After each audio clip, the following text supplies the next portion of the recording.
Я тебе еще раз. К казахам я отношусь очень негативно. Так собирай свои манатки и пиздуй на родину свою Почему? Это историческую. моя земля, бля. Да не Почему она? твоя земля. Это моя Она земля. должна Здесь под проходят мои ногами у деды, тебя гореть. мои прадеды. Почему я должен пиздовать отсюда? Потому что Это моя это земля. земля великих казахов, добрых людей. Казахи, блядь, хуй сосали, удурили. А ты видел в Ютубе видео, когда вот такие смелые перцы, как ты, рассказывали, кто у кого что сосал, а потом стояли на коленях и плакали? Уважаемые земляки, по поводу выложенного видео в Ютубе украинским блогерам, осознаю всю ответственность, ошибочность своих высказываний. Никого не хотел ни обидеть, ни зацепить как-то, ни задеть. Ко всем национальностям отношусь очень с большим позитивом. То есть, вот, был пьяный, видимо, на почве пьянства, вот так вот как-то произошло. Я уважаю казахский народ. Уважаю и с большим раскаянием я отношусь к тому, что сделал.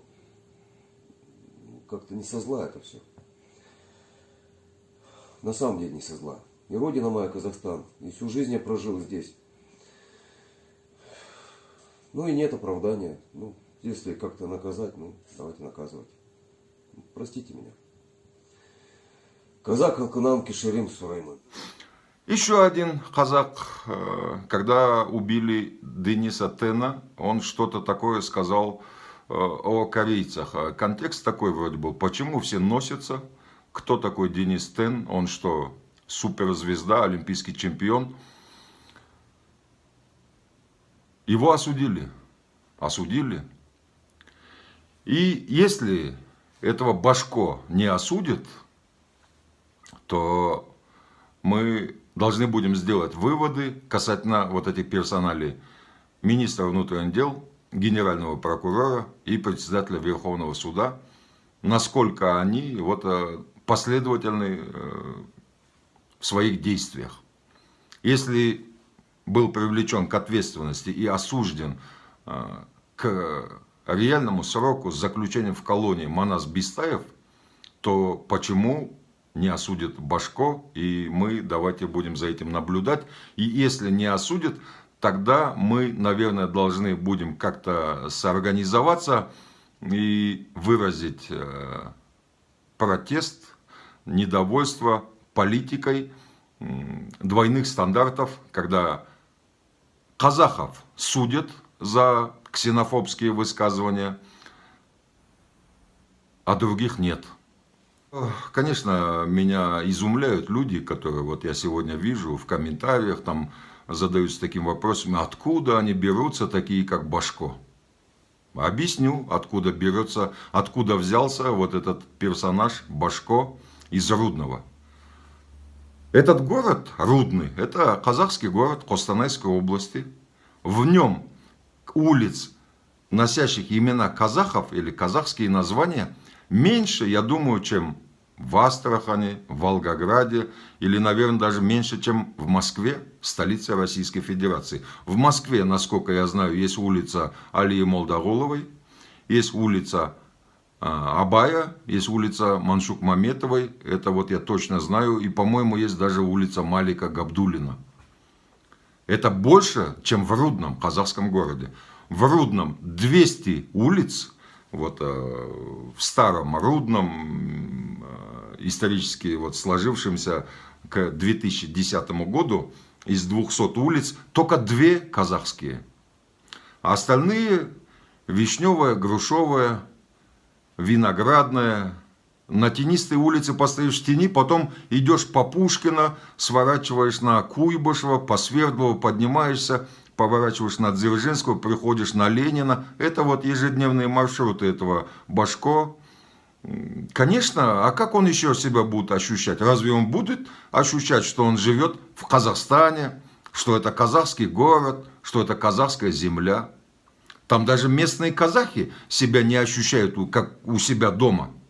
Местные, вот шетелден оралып келген қазақтар көп, жаңағы Рудныйда, Монғолиядан келген, Қарақалпақстаннан келген, былтырлары барып жүргенде осы көшелердің атауларын өзгертпекші болып. Сонда жергілікті қазақтар айтады ғой, мен Қазақстанда жүргенімді сезінбеймін дейді мына жерде.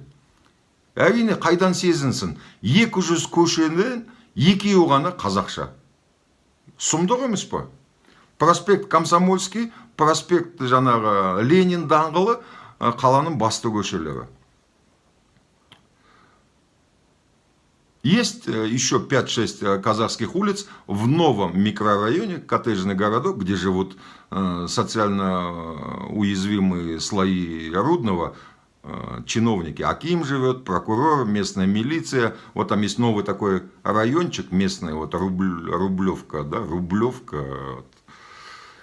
Там есть казахские улицы, ну все, ну в городе только 2. И, конечно, там будут появляться Башко. А что еще делать? Башко как себя должен ощущать?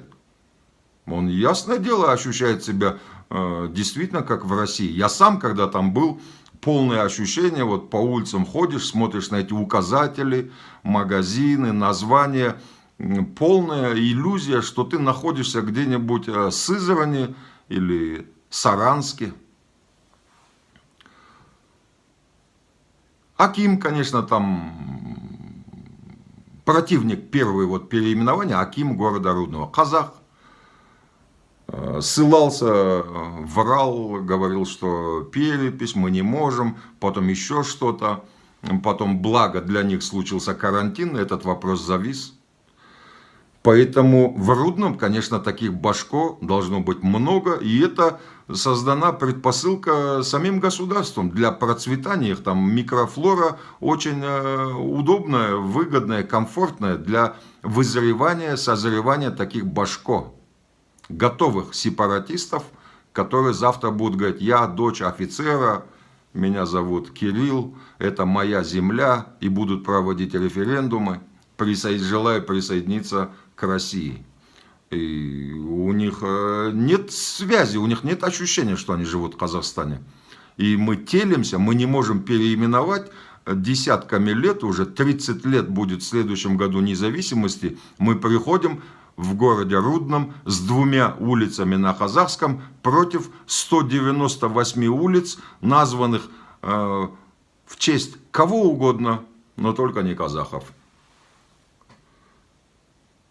И когда вот сегодня я вижу эти наши там тетушки какие-то, как с луны свалились, говорят, откуда такие берутся, я просто диву даюсь.